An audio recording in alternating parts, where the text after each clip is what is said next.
Hi, this is Iris from Cashmere Goat, and I'm doing the 14th episode of our Goat podcast all by myself today. And we'll talk about why that is in a moment, because first I wanted to give you a real Mr. Rogers moment as we open this podcast. I grew up with Mr. Rogers. He was a favorite of mine when I was in my early years. And as you may remember, if you're also a Mr. Rogers fan, he always started the show with the same routine, the same song. I won't sing it for you. And he would come into his TV home and he would like take off his coat and he would put on his special cardigan and he would take off his outside shoes, put on his inside shoes. I'm not going to do all of that, but I thought since we are well and truly into sweater weather, knitwear weather, it's November, it was like 24 degrees when I walked the dog this morning. So I am layered in knitwear, and I thought it would be really fun to have a sort of quasi Mr. Rogers opener. So on my head, I am wearing a beautiful hat made by my husband, also a knitter. He likes knitting on tiny needles only and loves to do beautiful, beautiful color work like this. So this he made for me years ago. I mean, look at that crown. And just because you're all nerds, I'm going to show you how beautiful it is on the inside too. Look at all those beautiful floats he did. The yarn, I believe, was Mini Mochi. I don't know that you can get that yarn anymore, but it's a gorgeous hat. He's since gone on to make a couple of more inspired by this pattern. So that's my beautiful rainbow husband hat. On my hands, I've got some mitts, and these are Rowan felted tweed, again, from a long time ago. In fact, I had to do a little repair along the thumb, and I had this kind of cool possum yarn, and it was kind of blues, kind of browns, and I thought it actually worked with the teal because the felted tweed does have a little bit of that tweedy light brown in it. I don't know what the pattern was. I think it came from the old goat, actually. I think these were a sample, but I'm actually getting ready to, I think, knit a new pair of mitts for myself. I really love having them. My hands actually get a little hot if I'm hiking, like with the dog. There's a close-up again. So I've been having my eye on a pair that Isolde Teague has published in a book of patterns, and I believe I saw a post on Instagram that said she was getting ready to release the patterns in that book as individuals in the month of December.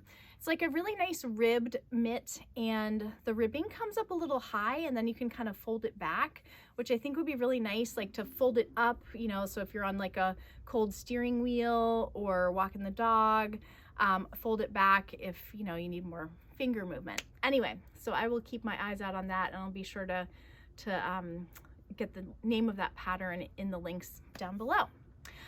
Next, you'll recognize this. It is the Shift, my first Shift by Andrea Mowry.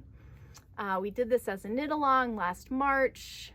Such a fun pattern. This one is in Machita and Nimble Sock. So Machita by Malabrigo, Nimble Sock by On the Round. And I think it's two colors of Machita, the color changing one, the sort of like pinky one, as well as the dark blue, which is Azul Profundo. And then this Nimble Sock, I believe, is oxidized. And you may recall that I have some little shorty socks with some of this oxidized as well. Such a great color, such a great yarn.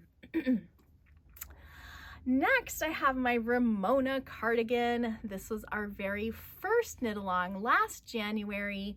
I used La Pampa, which was a little bit heavier than the pattern called for, so I had to do a little bit of mathy thinking to adapt it. But actually, I'm sitting right here near the La Pampa section. I had to move my seat today because the light right now is lower in the sky, so a lot of places that we normally set up for the podcast were a little bit too hot with light. And also hot temperature wise, I would have already been like really sweating. So yes, La Pampa by Juniper Moon Farm. It's organic merino. It is washable, but not super wash treated. All right, ready for what's really wild underneath here? So I'm wearing a Jen Steingast design. It's called, I think, Winter Soul sweater. And I knit this a few years ago and then wore it a few times, you know, blocked it, all the things. And then I felted it by mistake. By mistake, felted my sweater, my colorwork sweater, which is a weird design, weirdest design I'd ever knit, because you knit the yoke and then you knit the bottom and then you kind of marry them together in the middle. It seemed a little excessive to me, honestly. Anyway, felted the sweater by mistake. I was in a rush and I had it on a low wash in the machine, which I'd done before. And I was like, oh, it'll be fine. It just has like another minute. But I was like standing there and then I had to leave the house and I left the house. And when I came back, sweater was felted. So mad at myself. I stuffed the stupid thing in a bag, shoved it in the back of my closet for quite a while. Just was like mad and ashamed somehow, and like just felt like awful, like what a dumb thing to do, and really beat myself up a little bit. And so I stuffed it away, out of sight, out of mind, and left it there for a while. Took it out. Like, I have a friend who is petite and I was like, well, I have this sweater, do you want to try it? Well, she's a tiny person and it was too tight and ridiculous on the arms and everything. She could barely get it over her head. So she gave it back to me. Dumb sweater that just never would go away. And so then finally I was like, you know what? I'm tired of having this thing at the back of the closet. Let's just cut it up and make a nice hot water bottle cover or a bag or something. Like, it's felted the heck out of it. So let's just see what happens. So I started by cutting off the sleeves and I looked at it and I was like, oh, well, this kind of looks like it could just be a vest if I had to cut this to be able to get my head through. But I mean, it is felted. Like, I can pick little bits of yarn off, but it is a solid piece of fabric. And so I debuted it at last year's Christmas dinner. And it was, you know, I think actually took off my undershirt at a certain point and just wore this as like a tank top, because, you know, sometimes holiday gatherings, things are, a lot of people, gets warm with the wood stove going.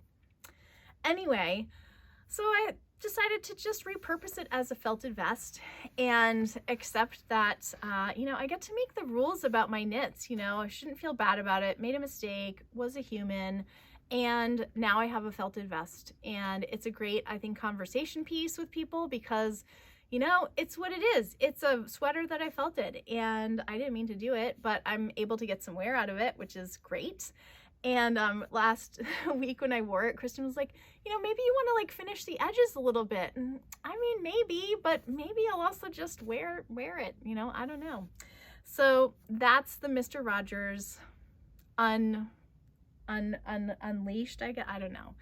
I'm not going to change my shoes. I'm not going to put on a different sweater. This is the end of the fashion show, Mr. Rogers style. But I was also thinking about Mr. Rogers because, you know, he was such a, I think, early influence on me in terms of really making people feel welcome, making people feel connected, making people feel special. And in my work here at the Goat and also in like my other careers, that's a value that I hold pretty dear. And I think Mr. Rogers had more of an influence on me than I could have possibly imagined. Also, you know, here we are communicating to you through a screen, and when we do our knit-alongs, having Zooms and creating community that's virtual and people that are far away from each other. And there was Mr. Rogers back in the 70s doing that very same thing when I was watching, you know, making me feel like I was connected to his world, to his neighborhood, to his make-believe land. And so that's another cool thing. So I guess, Mr. Rogers, thanks for that. All right, enough nerding about Mr. Rogers. So I'm going to give you an update about Kristen. Kristen had a lovely visit away with some family. She was visiting with a new baby that was born in her family, and had a wonderful time, and then came back and unfortunately developed COVID. So she has been not feeling well for a number of days now. She's starting to feel a little better, which was great when I was texting her this morning. But yeah, the fatigue is still with her. I think her fever's done, she said, so that's awesome. But it's a slow road to recovery for anybody that's had COVID. And you know, knock on wood, I got my vaccine and I've been okay. But we've been really missing her in the shop, thinking about her, sending her lots of good healing thoughts, but she's at home, she's resting, and hopefully we'll be back up feeling good before too long. Okay, so what have I been knitting on? I finished my super fun sweater that I am modeling after the confetti sweater design that I made. And I knit a second one, and I've been working on the pattern for that sweater. And so I finished it, I blocked it, I wore it in the shop yesterday, but I'm still working through like the sizing and all of that fun stuff and really enjoying learning about that. And Kristen Tendyke, who works here in the shop with us, she's an accomplished designer in crochet and knitwear, also a tech editor. And she generously shared some resources with me that have been really super, super helpful. So stay tuned about that pattern release. I hope it will not be too long before I can have it ready, at least for some testers. Oh, and if you didn't see the Funfetti sweater, maybe I'll post a link to it. The Funfetti sweater is the one I made first, like a few years ago, and then I wanted to make that in some yarn we sell at the shop and kind of walk through to the design again as I was making it for myself to sort of make notes about thinking for a publication, for a published pattern. So I'll try to find a picture of the Funfetti sweater if you haven't seen me wearing it before. Okay, so once that was done, you'll be so proud of me, I got out the husband sweater. I think in a previous podcast, I may have referred to this as the dark, dark sweater of doom or something, but it's not. It's lovely. It's the Gib pullover by Andrea Mowry. You can see it has, I'm knitting it in this beautiful Blackbeck, which is a Cumbria color. It's just such a beautiful dark, dark navy with a little bit of teal highlight in that mohair. I don't know if the camera's picking up this texture all over, and then some really nice cables at the raglan. I tried to do corrugated ribbing at the collar. He hated it, so I'll be taking that out, but he definitely likes a little pizzazz, as you can see actually from this hat, where we're having a very similar effect here at the edge, and I'm gonna do that here at the bottom edge of the sweater. So a nice little bright pop of color. I think I'll also do that at the sleeves. And I was thinking that corrugated ribbing is sort of a more hard wearing fabric, which I think will actually be good for the way he wears his sweaters, to have a little bit more firmness at the cuff and at the hem. So I'm feeling excited. So I finished the body and then I'm onto the ribbing, and I'm thinking of even trying a Latvian braid cast off at the bottom. We'll see if I do that, but I'm feeling really good to have this back. I'm hoping to have it done by Christmas, which would be fantastic. So I have second sock syndrome with my Socktober socks. So I've kind of like set that aside for right now in favor of trying to get this done for the holidays. So yeah, that is what I've been knitting on, and feeling like super proud of myself for like going back and getting my needles back into it. It's such a beautiful yarn to work with. So lovely. I really, really can't recommend it enough. It's just, it feels great in the hands, and there's such a great color palette. So one of the things I wanted to remind folks about is this Saturday we have a book signing with Mary Jane Mucklestone, who along with Gudrun Johnston just published the Grand Shetland Adventure Knits book. And we are super excited to have, we call her MJ, come to the goat. We kind of have this really sweet relationship. She used to live in Camden. Folks remember her from some workshops she did years ago with the old goat. It was a color workshop. So some of our knitters who come in for knitting group remember that really fondly. She's a lovely person, and this book is so beautiful. So in a previous career, I was a school librarian. So I love a beautiful book, and I just wanted to, Lane Publishing always does an incredible job with creating a really beautiful, high quality book that is very beautifully produced, which works so well, especially for a book like this, where we're not just getting knitting patterns, we're getting some beautiful photographs of Shetland. I put a little sticky note here, these gorgeous little sheep. And so those high quality photographs translate so beautifully. And each pattern has a bit of sometimes there's little notes before each pattern, but then also there's some really nice little essays that accompany some of the patterns, just about traveling in Shetland.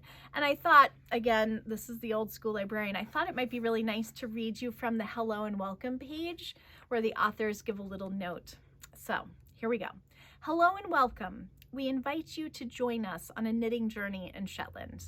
We feel incredibly fortunate to have spent so much time exploring, discovering, and relaxing in these islands, and we've wanted to share our Shetland adventures with other knitters from the beginning.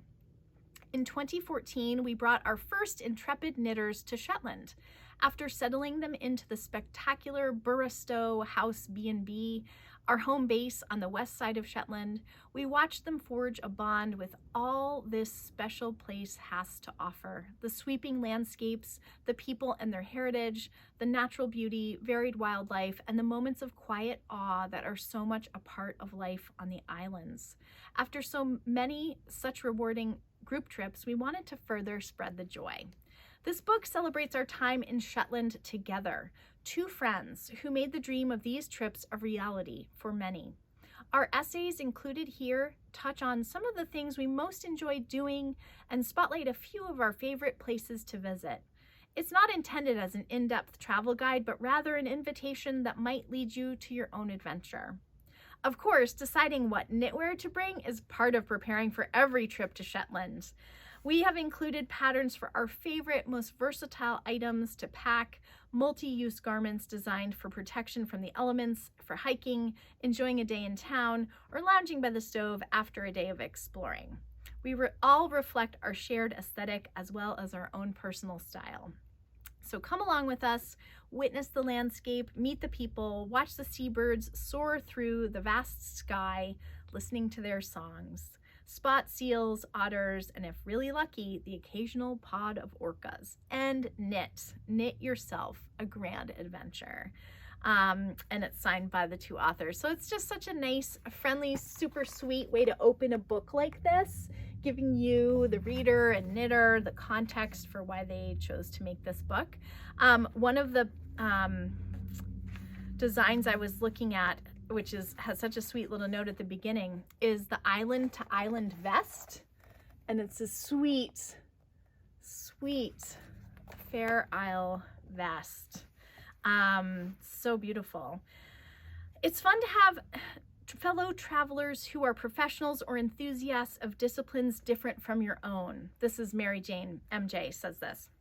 One member of our group had a passion for geology that was infectious. Shetland is a UNESCO Global Geopark, and many visitors come solely for the rocks. Commenting that some of the stones look just like some I collect in Maine, our friend confirmed that eons ago, the two places were connected.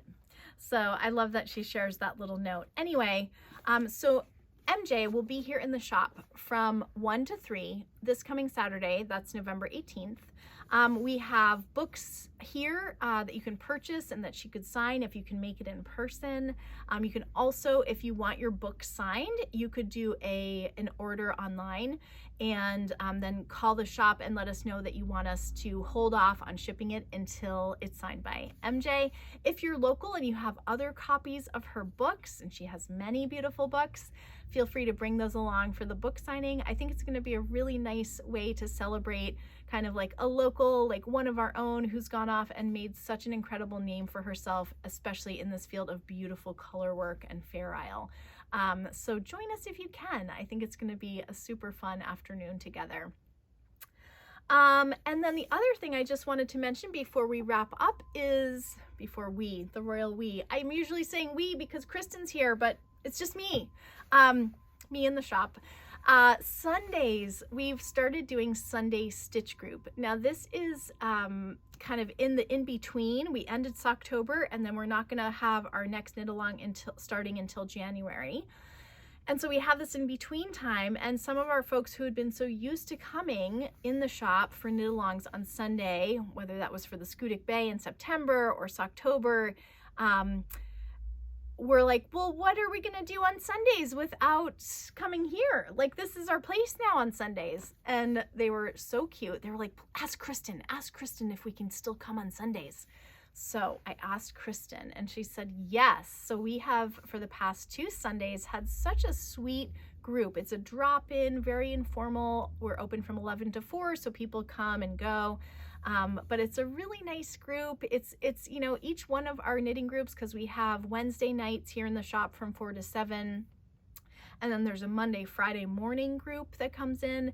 And each group has a little bit of their own flavor, you know, and the Sunday group really is a sweet, sweet flavor. And it's just like a bunch of nice folks, and we hang out and we knit, and customers come in and go. And so many customers, when they come in, are just like, what is happening? This is so nice. It's so nice to see people gathered making stuff. So the Sunday Stitch Group, it's any kind of stitching, any kind of fiber, and a lot of folks getting some holiday knits started and some things finished up to clear the deck. So it's a good time, and if you're local, maybe you can pop in on a Sunday and say hello.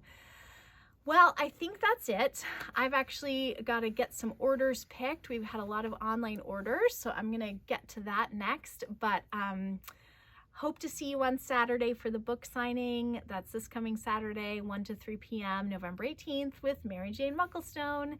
And in the meantime, happy knitting, happy crocheting, happy rug hooking, happy needle felting, happy all the fiber making things. And hopefully the next time we have a podcast, Kristen will be back with me. If you enjoyed this video, please give a like, a thumbs up. Don't forget to subscribe and maybe even leave us a comment here. And also don't forget to follow us on Instagram and Facebook. Thanks so much for watching. Happy knitting, happy crocheting, happy making, happy needle felting, rug hooking, whatever it is you're doing with fiber. Hope you're enjoying it, and thanks for watching.